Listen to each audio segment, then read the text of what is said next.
This is all wrong. I shouldn't be up here. I should be back in school on the other side of the ocean. Yet you all come to us young people for hope. How dare you! Boring. Boring. Boring. Boring. You gotta work. Don't tell us what we're gonna feel. We're trying to solve a problem. Don't tell us what we're gonna feel. I'm not telling you. Because you're in no position to dictate that. That's exactly what you're doing. You're in no position to dictate what we're gonna feel.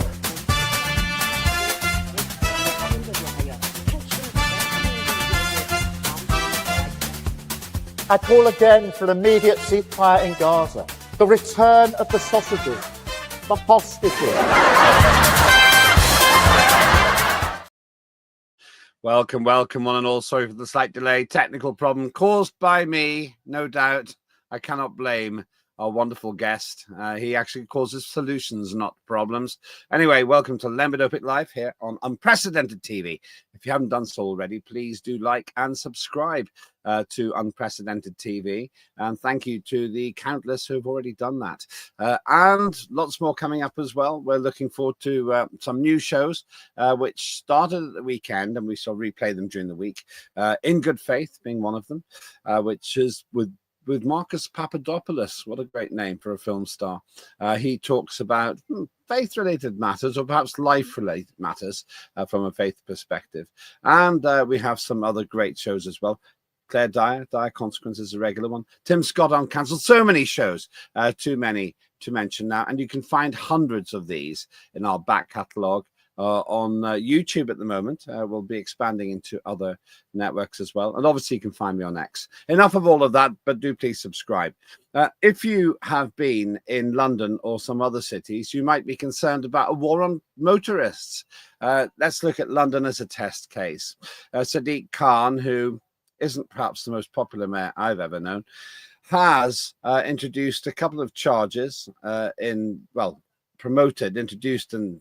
promoted a couple of charges. One was already with their congestion charge, this weird charge which is meant to deal with the congestion on the roads of London. But of course, anybody who has driven through London knows it's the most congested city centre in Europe. So what are we paying for exactly? For the congestion? For the increase in congestion?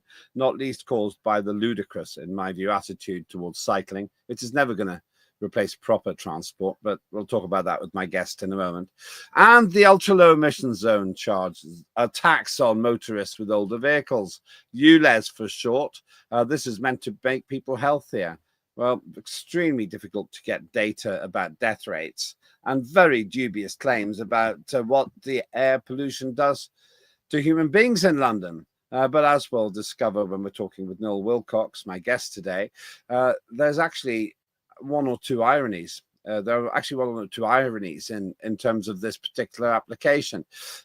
You're pushed into a more polluted underground environment than at the surface at the road level because of these stupid charges.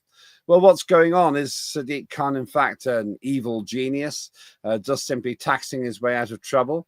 Or is he a saint who's saving lives? Perhaps he's neither. Maybe he's just not a very good mayor. Well, joining me now is somebody who'd be a great mayor if he was elected. That's Noel Willcox, freedom fighter for road users. Good day to you, Noel. How are you doing? I'm very well, Lembit. How are you? Great to see you, and thanks so much for having me on board as well. If you're watching this live, I have to say, Noel Willcox fed me last night. Well, not just me. He fed the 5,000, as it seemed, in Hemel Hempstead with a fundraiser. Tell us about what that was like, and did you actually make any money? We did. We made money last night, Lembit, which was fantastic. It was yet again, the feedback that I've had from you coming on board, the speech that you did. It was such good energy, such a good vibe. Here in Hemel Hempstead, we really have put an army together of dedicated people. In terms of our members, our supporters, they've all come together. They really believe in the message that's coming from Nigel Farage and reform. Last night was our social evening. It was an informal Christmas dinner last night, But like I say, the energy, the vibe, you know, you coming down, doing your speech, Darren doing his speech as well. I think you could really gauge from the members yesterday, Lembit, how they're actually feeling and the state that this country is actually in at the moment. Which Darren are you referring to, for those who don't know him? So Darren Selkis, he is the former parliamentary candidate for Hertsmere, and he's the former branch chair for Hertsmere as well. I mean, he's still massively involved in the party, but a bit more sort of like at a senior level now. You know, he's still very much dedicated to the cause and changing this country around. And you also had the shady influence of Dave Holland, the man who controls an entire part of the country, as far as I know. Yeah, exactly. So, yet again, for people who don't know, he's our regional director, and you know, he's doing a sterling job in terms of it's a lot of problem solving, and that's what we do here at Reform. And hopefully, by my track record, I will continue that we find solutions to problems. You know, I mean, it could be technical problems, it could be technical issues, it's by-elections that are going on. There's so many things that are going on in a region, and you know, that is my chain. You know, going back to Dave Holland's, that's my chain of commands. He's a really fantastic guy. You know, he's positive, and that's what I mean. Everybody on Reform and everybody that's involved in Reform, it's all positivity, even though we're caught in this downward negative spiral of this tyrannical government. I don't know what else to call it. I mean, this is tyranny. So, you know, everybody is remaining very, very focused on the job in hand and what needs to be achieved. And we've got these dedicated members and supporters who are coming out on, you know, when there's by-elections. We're lending support to other constituencies where they might have by-elections that are going on. And we're really coming together as a unit and a team. And that's what essentially we're building. We're actually building a movement. It's just unbelievable. And from somebody like my perspective, where I joined Reform at a very early age when it was in its infancy, and the way that I've seen the party grow from initially when we had sort of 10 to 30,000 members to now over 250,000 members. I mean, it's quite remarkable. And in a way, I think that this had to happen for people to actually really understand how bad that this country has got. I think we actually needed a Labour government to come in so that the Overton window was now going to shift. And we have now seen it shift across all spectrums. I mean, we even won a by-election in Scotland. I mean, I couldn't believe that, Lembit. A couple of things there. It'd be better to stop the party political broadcast on behalf of the Reform Party. That wasn't the intention, but that's an interesting point that you make. The Reform has been pretty successful, not least due to the charismatic leadership of Nigel Farage. Now, not everybody who's watching may support Reform. They may not even live in the United Kingdom, but there's no doubt that Reform is picking up votes due to the dissatisfactions with other parties. And few people can be more dissatisfying, in my opinion, than this man here, the Mayor of London, Sadiq Khan, with whom you have been having a rather long dispute. For those who haven't had the pleasure of being fined for driving in London, what is it that annoys you so much about Sadiq Khan? It's not so much what annoys me about the London Mayor. It's actually Transport for London, who I believe he is actually in control of Transport for London. And this goes back to 2021, when my company was fined £11,500 for driving a commercial vehicle into the low emission zone. And as part of that adjudicator's decision that I successfully appealed and won, Transport for London were directed to refund any fees that I had paid. And Transport for London have completely ignored that adjudicator's decision, which has currently led me to the path where I am now. And looking also at the ULEZ signs and the expansion, the real interesting point here is that motorists were companies were forced to go out and upgrade their fleet upgrade their vehicles, which has come at a substantial cost to that private individual. And I know that I know a lot of business owners that simply weren't unable to cope with the financial strains that were put on them. I mean, a lot of these Euro 6 vehicles now that you're buying, which is what the London Mayor wanted you to do, which allegedly was going to reduce emissions.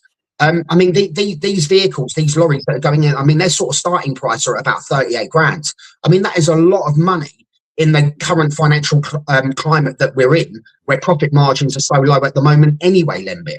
So like I say, this goes back to 2021. I've been through various court proceedings to try and get my money back.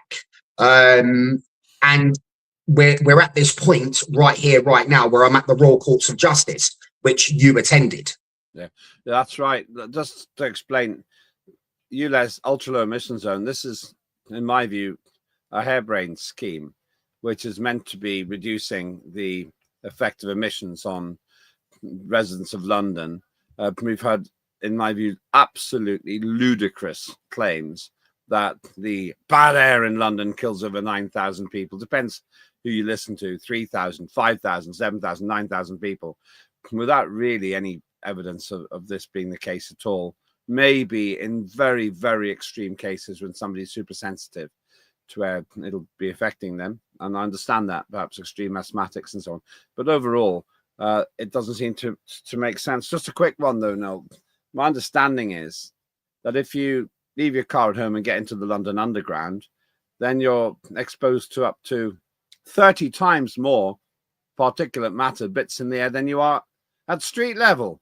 So if Sadiq Khan is right, and he's not right, but if he was right, then he's actually making it 30 times worse.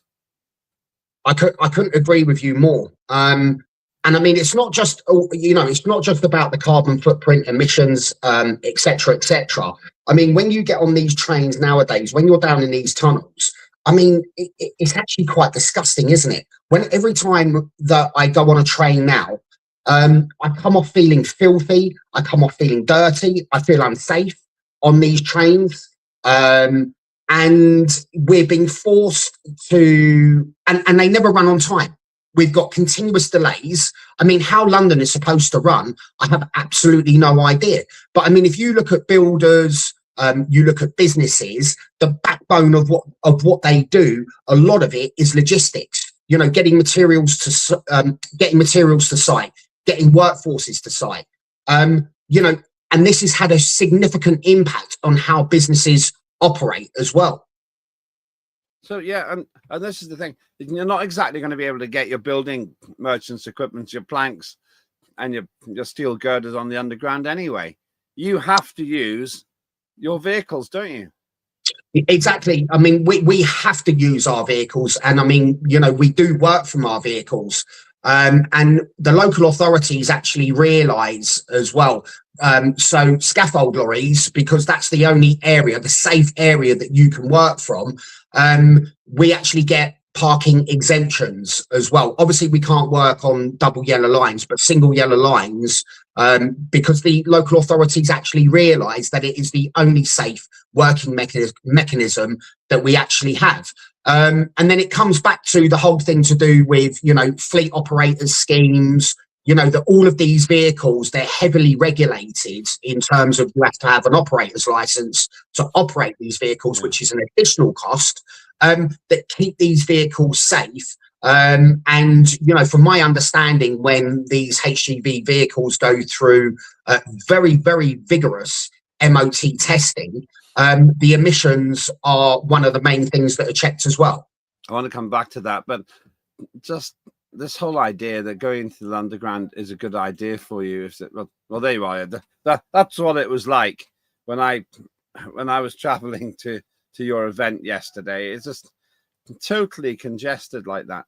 But the idea that being in the London Underground, where I think it was in Hampstead North Station, they identified particulate matter as being something like, I can't remember if it was 2,000 or 3,000% higher than it was at street level. It just beggars belief. Now, if Keir Starmer, who seems to be in cahoots with Sadiq Khan and that Sadiq Khan himself wants us to believe that particular matter is deadly. He himself has said that he's liable to compensating people who's suffering health effects. This is the thing. I don't get how we've got to a situation where we've got a mayor who is so self-contradictory and at the same time, based on what you've said, is punishing people for wanting to do business in London. I know quite a lot of people who've said that they now move their business and their building businesses out of London because it's just not worth the extra cost. Yeah, I mean, you're seeing that across the board. And I mean, I know a lot of contractors that have just said, you know what, I can't be bothered with it. And so many contractors as well, successful contractors, have wrapped it up now, and they're moving, well, it seems to be the chosen country now that they're actually going to live in, are places like Dubai, Qatar, and those sort of places where they're like, do you know what, in terms of my profit margins are so slim, I'm constantly having to upgrade my vehicles. Then, was it electric vehicles now are being charged? Did I hear that right? So yeah, we were told that petrol vehicles were no good for emissions. Then we were told to go on to diesel vehicles. Then we've now been told that diesel vehicles don't meet the required standards, and you need to get electric vehicles. So everyone's gone out and bought electric vehicles, and they're going to charge them for going into London as well. So, I mean, it really is a war. I mean, this really is the London Mayor waging war on the motorists, isn't it? Yeah, a couple of comments here. Carlin says, good morning, Neil. We haven't got 4 more years to wait for reform. I think we do, but okay, difference of view there. And welcome to communism. The migrants will be the only ones that can afford to drive, says Carlin, who's fairly skeptical. And you're right, in terms of the electric vehicles, I knew this was coming actually, because I went to a hearing, it must have been 10 years ago now, maybe roughly 10 years ago, where the lawyers representing Transport for London said, oh, well, eventually we'll be charging electric vehicles. But they didn't make a big thing of it. So now, instead of getting the benefit, I think electric vehicles are dangerous anyway. I absolutely won't have one. But instead of getting the benefit of paying more for a vehicle which by definition has limited range, unless you're willing to sit around for ages getting it recharged, you're also having to be taxed for it. And electric vehicles, of course, Noel, are heavier than their equivalent petrol vehicle competitors, because they have to carry all those batteries. And woe betide you if you have an accident, because it only takes one of those batteries to split, and then you've got a fire. It's crazy. I mean, that was proven at Luton Airport, wasn't it? I mean, that parking structure, that still is not operational at the moment, because an electric vehicle caused such extreme damage. And I mean, that has caused, I don't know if you've flown from Luton Airport, but I mean, for a good 6 months, that was just causing absolute mayhem. Because I think it was like one of the overflow car parks that they were using. So, I mean, the amount of traffic that there was getting into Luton, and that was all because one of these electric vehicles, the battery caught fire, and subsequently like melted through a parking structure. I mean, I don't think that these vehicles are in any way safe at all. Yeah, I mean, would you put your children on half a ton of batteries, which, if they burn, suffocate you and then incinerate you? There was a horrendous case abroad, actually, I think it was, where somebody was in an electric car, had an accident, couldn't get out, and they were burned to death in front of people who just couldn't open the doors. Yeah, I mean, like I say, I mean, electric vehicles definitely, are not for me. And I'm not aware of sort of any HGV vehicles either. I mean, can you imagine the amount of battery power that a HGV vehicle would have to take? I mean, my vehicles, I mean, we're sort of cutting around London with, I would say, sort of maybe 5-6 ton of material. I mean, scaffolding is very, very, very heavy. And it really is the only way that but these Euro 6 vehicles that we've all been forced to have, I mean, the amount of problems that we have with them, and this is across the board, whether you buy WiIlcox, whether you buy DAF, Mercedes, this is across the board with other companies that I'm speaking to, that they have nothing but problems with these vehicles. And one of the main things as well is they seem to guzzle diesel, And also as well, AdBlue, because you have to add a separate liquid to the vehicle, which apparently does something to the exhaust fumes. And the AdBlue is astronomical. I mean, a 10-litre tub of it in a petrol station is about 40 quid. So you're lucky if that even lasts you a week. I mean, to me, the whole thing is a scam, absolute scam. AdBlue, I wish I'd thought of AdBlue, putting that stuff in your engine, which incidentally, if your engine's cold, arguably increases emissions, but that's a different story. Clamoy says, good morning, Lembit, another great vlog from Noel Willcox, all the best from Oxfordshire. That's Christian, maybe a friend of yours. And Lembit adds, Sir Clive Sinclair had a solution in the 80s, but big oil wanted none of it. Well, yeah, I'm not sure the Sinclair C5 was going to transform our lives, but maybe I'm wrong. You're watching me with Lembit, me with Lembit Öpik always, but also with Noel Willcox. That sounded a bit arrogant, didn't it, Noel? We're talking about the situation in London, but be warned, there's a test case for what's going on around the rest of the world, world of driving anyway. Incidentally, you can get a lot more information from Full Throttle as well. It's a great series which we do here, which is all based on transport of different types. Also, Claire Dyer, I'm going to mercilessly promote her work. She does really fantastic programs, local issues of national importance. Watch this.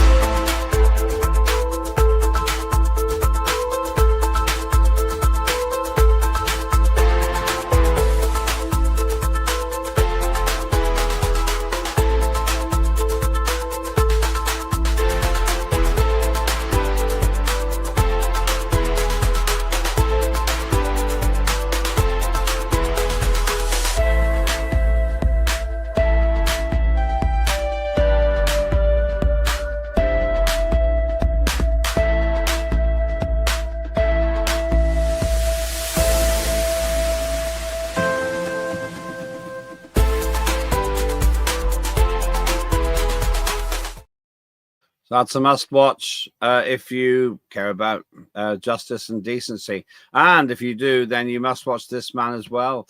You got a lot of fans, Noel. My team's managed to find a picture of electric vehicles going up. If you can put that up there. Yeah, there we are. That's what happens. One vehicle goes up and then the rest go up. And those fumes are noxious. They have horrendous content because if you burn a battery, anyone who's ever smelt a battery burning knows the acrid smoke that comes off it. I used to work in a place where they had a lot of electric batteries. One burned in the building, 5-story building, and the whole building stank of this battery. And Luton Airport, are they actually rebuilding that car park? Are they fixing it? I believe that they are fixing it currently. I mean, you can't sort of get it. So there's like a ring road and then like you've got the car park on the right hand side, but you can't really sort of see anything that's going on because all the hoarding is up around it. So I'm assuming that they'll probably have to rebuild that car park. I mean, it was so badly damaged from it, which is just absolutely crazy. So like I say, I mean, I just wanted to reiterate what you were saying. I don't think I would ever go over to battery powered vehicles. Well, I might do in the future if the technology changes, but by definition, it stands to reason. Batteries have to have a very high energy density. That's what it's called, energy density, which means tons of energy all locked up in these things. And if they break, all that you need to do is have a crack in one, oxygen gets in and they catch fire. And you can't put them out in a normal way. You have to wait for them to burn out. Let's get back to the campaign that you're fighting against Transport for London. No to you, Les. Tell us about this. Sorry, I'm allergic to Khan.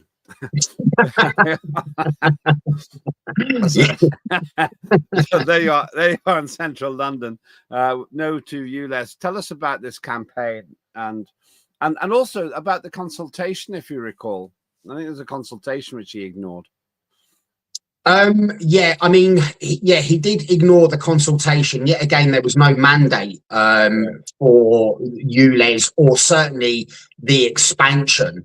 So, you know, bringing these in was completely against the will of the people. He's faced an awful lot of opposition regarding this, but, you know, everybody is on their journey, which is great. You know, you've got, you know, so many different kind of groups now that have been set up that are attacking ULEZ one way or another. Whereas what I've done is I've actually looked at the law and I've looked at the legal process regarding the signage in London, and it's a massive sort of wives' tale of what people come to me with. I mean, so many people reach out to me on social media, which I'm incredibly grateful for, and they simply all say the same thing to me, that these signs do not give you the correct information, and that is exactly what it is. But there's actually a process of the signage and legally what a road traffic sign and the information that it has to give to a motorist. And that's what I'm challenging in court, that these signs actually don't give the correct information. I mean, this is from a personal perspective as well. I mean, this has been extremely stressful. This has gone on for sort of over 2 years now. I'm up against a fully financed, well-resourced public body. When I was in court the last time, I was up against the King's Council. They had a lawyer and I was just there on my own. And it also, what people don't see is the human impact as well of what's happened. And like I say, it is extremely stressful because obviously the loser has to pay a significant amount of costs as well. Yeah. And when you're up against what I would say the whole establishment, which is what I kind of feel is happening to me, it's also, this has had a bit of an impact on my business as well, because I've decided to take this challenge. Because of environmental policies, a lot of contractors that I was doing work for simply don't use me anymore. So, this has also had a personal impact on my life, but also it's affected my business as well. And I'm not looking for sympathy. It's just a straightforward fact, Lembit. So the whole process that I'm involved in, it literally it's like a full-time job for me. I'm constantly having to research case law. I'm constantly having to update myself with processes, because the judicial system, to go through this process, there are just so many variables and you never know what judge you're actually going to get on the day. The reality, I went to your case, and the reality is I didn't find Sadiq Khan's people in their argument any way convincing, and I felt that I better not get too far into it because I'm not a lawyer, but I felt that the judgment was flawed. I thought it was technically flawed. I suppose that's why you're appealing. 2nd of January, you're appealing, aren't you? Yeah, so I've appealed that decision because subsequently what Transport for London's argument was that if the court finds in my favour, that they would simply have to pay back a substantial amount of money, which would financially bankrupt Transport for London, significantly, the words that they used in court, significantly having an impact on public services. Yeah. And I mean, the judge, when he gave his judgment, he actually took that into consideration. And he said that this has to be by way of a judicial review, which is public law. For people that don't know, a judicial review is public law, but a judicial review is your very, very last resort. And simply only what a judicial review is going to look at is the process. So even by going down a route of judicial review, we're still not going to get the outcome that we actually want. And, just being in that courtroom on a personal note, I just found the judge very hostile. I'm a litigant in person. I have no training whatsoever in advocacy. I have no formal qualifications regarding the law. This is just simply stuff that I've researched, and hopefully it's embedded in my brain. Well, you kind of have now. I'd probably employ you. A few comments. Holly, H6Q. I hope that's not my Holly. You'll know the key word that you can put in the comments, Holly, to prove that it's you.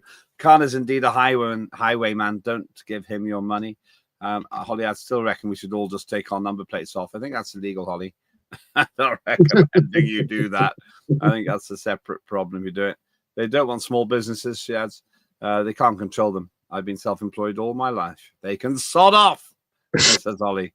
And Colin says they hope legal costs will keep most people away from resisting. I think that's the point you're making. Hugely expensive. They've got they can afford to have a whole bunch of lawyers on the payroll all the time, so there's no marginal cost, or very little marginal cost for them. For you, this is a huge cost, and you've had to become an expert. But you do have a lot of support. There are all kinds of of people who agree with you. This man is doing something terrible. I've been on these demonstrations. Stop Sadiq Khan. It seems to me that Khan has forgotten he's actually here as a servant. He's not our ruler. We pay him. We employ him to work for us. And it's one of the perversions of democracy that they only get to be reassessed at election time when they do a really bad job. Very occasionally they get fired, like what's that working class woman? The one just like the rest of us. Oh yes, Angela Rayner. People like her, they get pushed out because of the sheer brass neck of what they've done. But by and large, all these demonstrations, Khan just ignores them, ignored the consultation, and the area which is affected is enormous. I mean, on principle, I know people who on principle will not take their business into the ultra low emission zone area because they think that it is daylight robbery. They do regard Sadiq Khan as a highwayman. You haven't really got much choice unless you completely relocate your business, though, Noel. No, and you know what? When was I last in London? I went on a night out in London over Halloween. And I've got to be honest with you, it's probably been about 10, 15 years since I've been out in London on an actual night out. And I couldn't believe how dead it was. So, I mean, this is clearly having a huge economic impact on the local environment, on local businesses. A lot of these sort of clubs, where do I Tiger? I remember Tiger years ago. I mean, you used to have a queue going round the block and it was literally one out, one in. So I really do think that this is having a massive, massive effect on businesses, on London. Like you say, there's companies, businesses now that are having to relocate. There's many members of the NHS who I think it's St. Thomas's Hospital. I think that's right on the border. Is that a cancer treatment? St. Thomas's I'm not an expert on that. I have to say, I don't know. I know that they're very good at delivering babies. They did a superb job with complications with both my children. I really, really like those people there, but they're right in the middle of the city, aren't they? And they're right in the middle of the with city. an old car. My mother passed away at 81. It wasn't tragic, but she wasn't very mobile. And essentially, the decisions which Sadiq Khan has made in terms of driving would have more or less excluded her from a lot of London. She can't go into a pedestrian area. She had an old car. Maybe there's some sort of an exemption, but it's complicated. And this is the problem. I would have driven her around in my old car, but I'm not willing to now. That's why I moved to Dubai, kind of. Kind of. I love the background, Lembit. I do. Yeah. That's very diplomatic of you, considering I was in Hemel Hempstead last night. I must have got here quickly on the underground. Anyway, so, then I bet you didn't know they'd extended it to Dubai. So putting all that together. Oh yes, by the way, it is you, Holly. Great, well found. Thank you. Bring the other Lembiteers here as well if you can. London's creeping into the home counties. It's disgusting, says Holly. I know you've always had the concern about that. Colin says it'll be a digital ghetto. And Holly, you're heading for the woods. You're already in the woods. And Colin suggests I've been teleported here. Yeah, well, certainly. Have we got that picture of the congestion in London? Have we got? Can we put the? No, not that one. The other one. They haven't got it. Oh, they do. There we are. Yeah, you're not going to get to Dubai in 8 hours of driving anytime soon. And this is the reward for congestion charging. This is the reward. The most congested city in Europe. Now, congestion charge and ultra low emissions are two different things. Congestion charge is meant to do what? Pay for cycle lanes, which are hardly used half the time. And certainly barely occupied at all when it's raining. And then you've got the ultra low emission zone, which in my view, incorrectly, is said to be saving thousands of lives. It's not. And actually, I'm not even sure it's reduced congestion. I got stuck in the M25 yesterday. This is where I took the train to Hemel Hempstead. And I suspect people are just driving around London, which makes the journey longer potentially. So where do we go from here? Okay, it's easy to moan. Quite fun to moan, actually. What happens next? And you got this appeal on the 2nd of January. What's that? Yeah. You've expressed roughly what it is, but explicitly, what is your claim? What are you saying on the 2nd of January at the Royal Courts of Justice? Okay, so the appeal is against the original decision that was by District Judge Worthington. So it's specific to that appeal. And when you appeal against any decision through the judicial process, you can't actually appeal the judgment. So what you have to do is identify where the judge has made errors of law. And we've identified where the judge has made 5 errors of law. So if our appeal is successful on the 2nd of January, then what we are expecting, or what I am expecting, is that the judge will then give directions that for a retrial.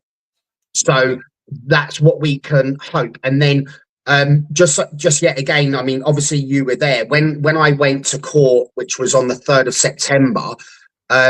I actually wasn't even allowed to present any of the evidence in relation to these signs.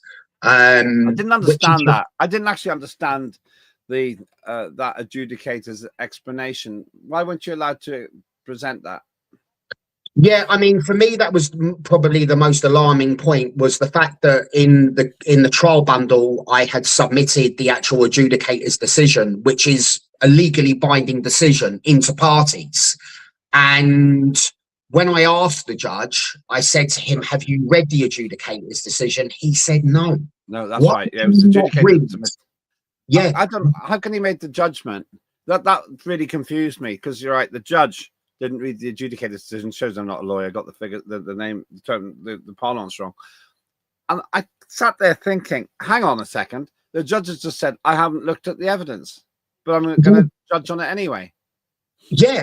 I mean, I understand that judges have an awful lot to do, and, you know, I'm very, very sympathetic towards that. And I know that they probably get about half an hour before you actually go in there for them to read, you know, skeleton arguments, position statements, or whatever it might be. But surely a judge, the first thing that they would want to check, what has actually been a decided matter. You know, because that is the only judicial decision that we actually had at that time. And the actual process was, when I won that decision back in October 2021, it's actually Transport for London that should have appealed it by way of a judicial review. Because once an adjudicator has made a decision, the only option that you have available to you is taking that decision to judicial review.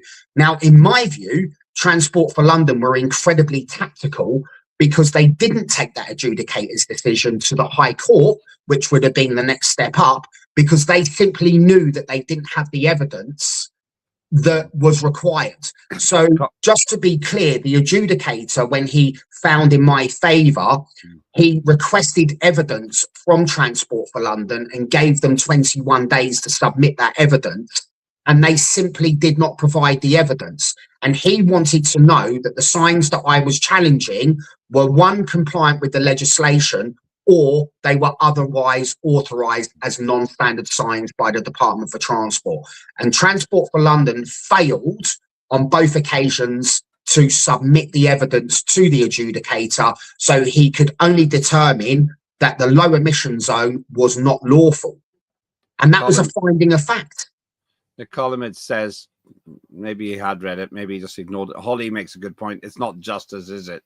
That's a thing of the past. The decision already made. And the columnist makes a fundamental point here.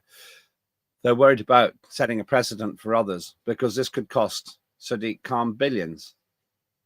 Well, that's a very, very interesting point. But you know what? I've never said that. I've never said, I mean, you know, just to be clear, this is a private law claim.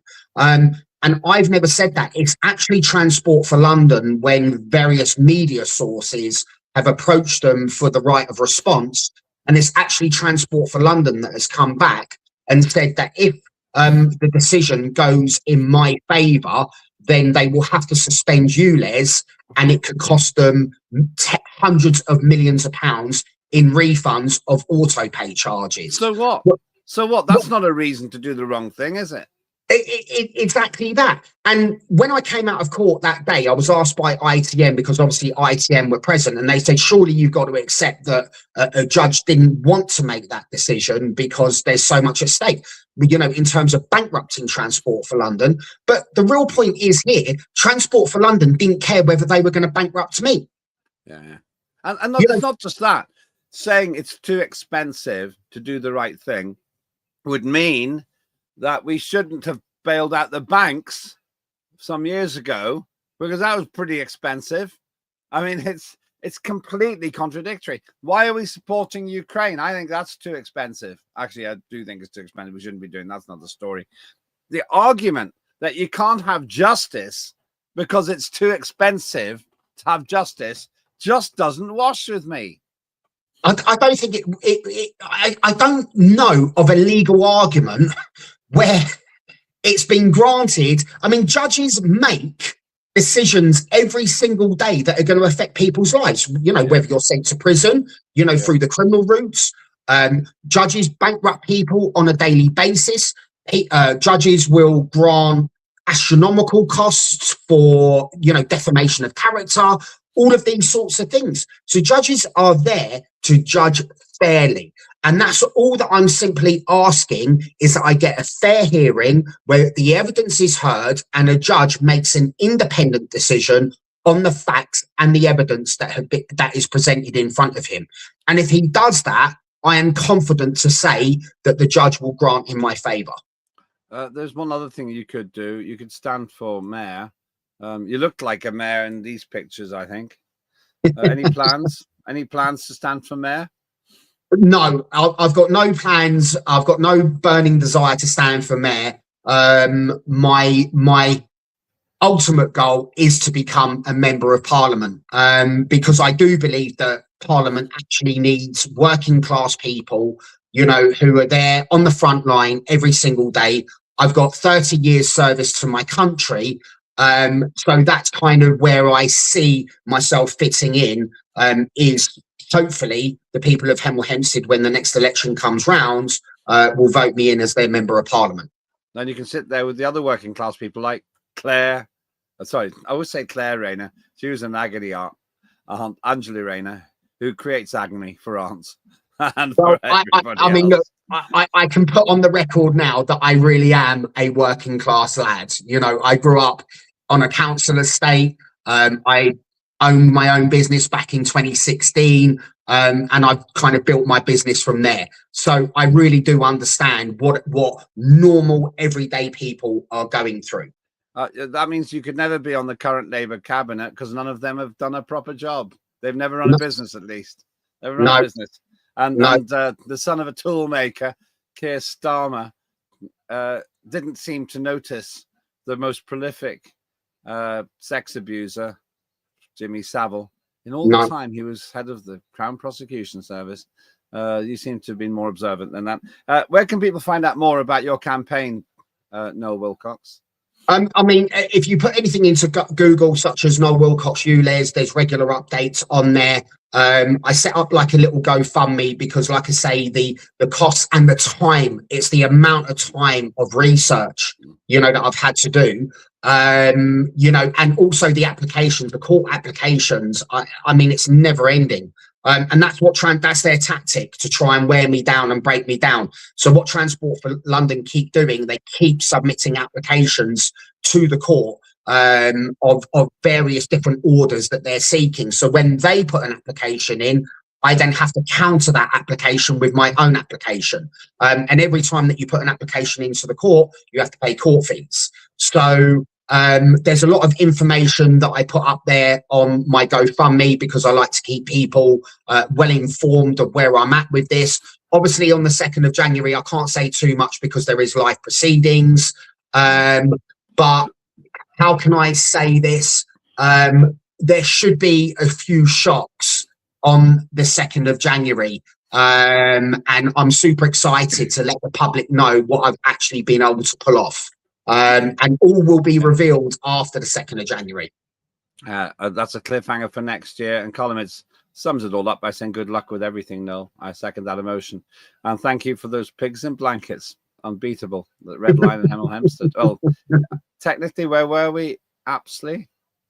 What was the place? No, it was Nash Mills. Last night we were in Nash Mills, which is sort of between Apsley and Kings Langley. So it's sort of like towards the back of Hemel Hempstead.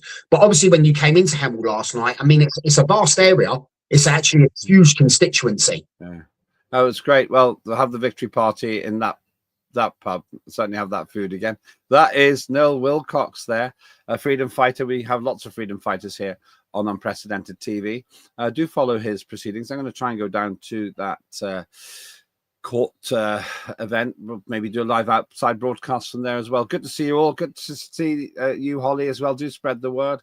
This is Lembit Öpik Live on Unprecedented TV. If you like what you've seen, then please subscribe. Go to our YouTube channel. The more of you subscribe, the more it helps us as well. Lots of great shows coming up next year. And of course, that set of sparks, which will be flying at the Royal Courts of Justice, thanks to Noel Willcox. Do have your say as well. And please do subscribe and do follow me on X as well. So as I say, I'm Lembit Öpik. That was Lembit Öpik Live on Unprecedented TV.